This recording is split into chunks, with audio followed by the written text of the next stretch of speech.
This is Digaros, Masculist, MGTOW, Flyers.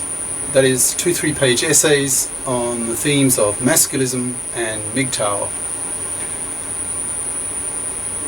Written by and read aloud by Prof. Dr. Hugo Digaros. This is flyer number 9-1, entitled Einstein Relationships. Description. This flyer labels a type of borderline relationship with a woman in which the man keeps an intellectual emotional distance from the woman due to her Femalian nature and lack of interest in his intellectual existential passions. Flyer itself. Einstein, or Einstein, if you speak it in the German way. I speak German, remember. Einstein relationships. This flyer introduces and labels a type of relationship with a woman that MGTOW/Masculists might consider. An Einstein relationship is one in which the man does not take the woman very seriously, keeping her at an intellectual, emotional distance, but still keeping her around for the companionship and a bit of sex. You could call it a borderline relationship that sits on the frontier between almost bad enough to be worth dumping the woman and less than a good relationship that is based on a real mutual respect. Why the label Einstein relationship? Because that was the kind of relationship Einstein had with his second wife. To explain it, I need to explain a bit about Einstein's first wife. When Einstein was a student in his early 20s, the only female in his physics class ended up being his wife. When you're as passionate about physics as Einstein was, it was intoxicating to have the possibility of being able to share your intellectual passions with a woman with whom you share your sexuality. I felt the same way in my early 20s, in the late 60s, when second-wave feminism was getting off the ground. I grew up in the doldrums of suburban housewife Australia. I found my own housewife mother and the mothers of my school friends all utterly boring, vapid, ignorant, ignorable fools, whom I definitely could not take seriously. I felt there was no way I could share my mind with them. That is, my then love of physics. So when second-wave feminism came around, which was pushing women into the professions and telling women to be adults and not be childlike parasites on men's money, I was hooked. I was electrified, so of course I became an avid male feminist because I really was fascinated by the possibility that feminism would turn women into, quote, interesting adults with whom I could truly share my intellectual passions and not the vapid child women of suburban housewifery.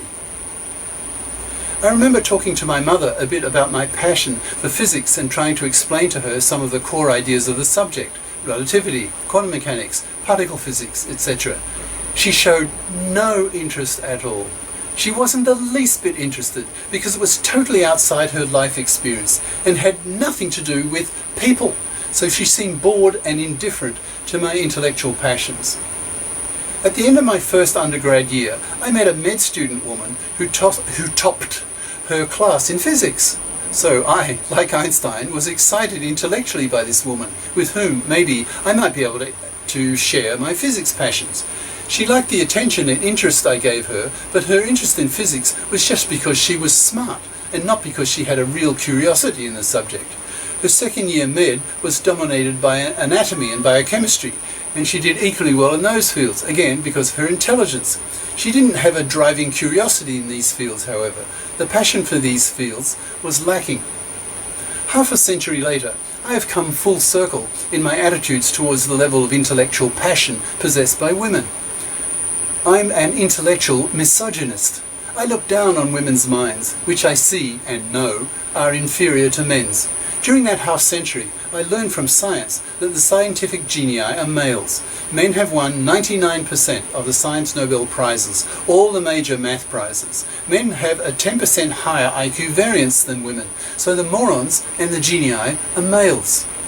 Men have higher testosterone levels than women, which make men more aggressive, ambitious, dogged, and hence achieve far more, dominating the entries in the Who's Who books. Women are more wishy-washy and give up difficult, demanding tasks more easily. So for decades, I've resigned myself to not taking women seriously when it comes to intellect. The female contribution to world intellect is negligible, a few % at most.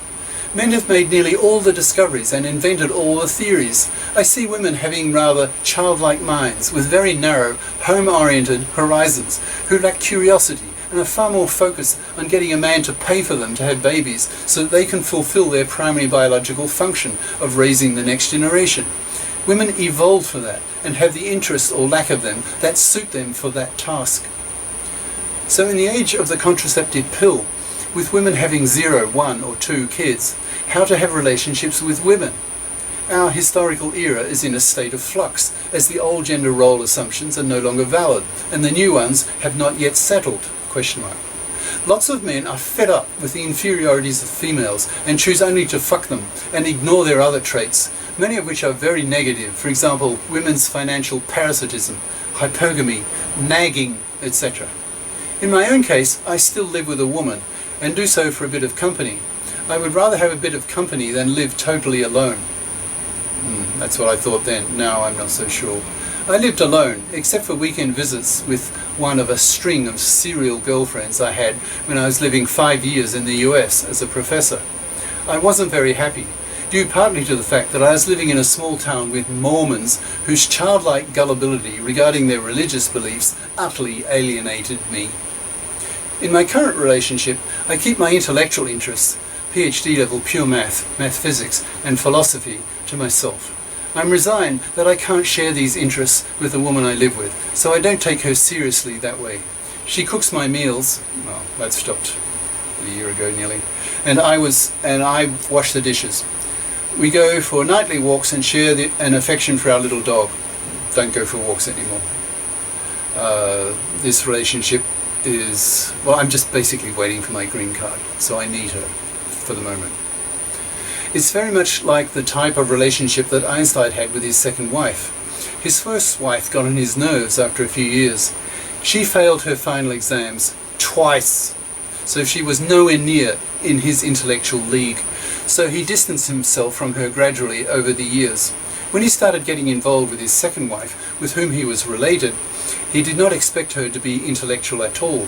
He saw her basically as a housekeeper, cook, and giving him some companionship to some extent.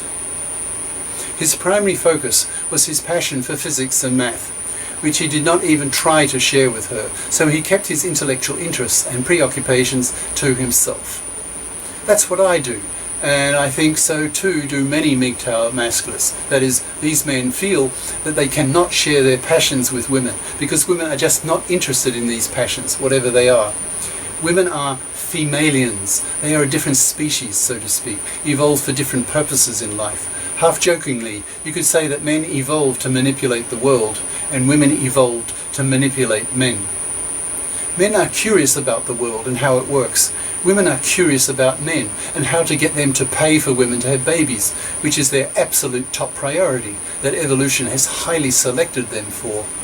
These women who are as indifferent about having kids, those women who are as indifferent about having kids as are men, would have died out millions of years ago. So women are femalians to men. Men can't really share their intellectual passions and hobbies with women in most cases, so many men, like myself, do not take women seriously and resign ourselves to having borderline relationships with women, tolerating them just enough to stay with them for a bit of companionship and sex, but not for sharing those passions, because women just don't have them on the whole, because women are femalians to men. Cheers. Prof. Dr. Hugo de Garis. Email profhugodegaris@yahoo.com. Website profhugodegaris.wordpress.com. YouTube channel name De Garis, Masculist, MGTOW, Flyers. Ciao.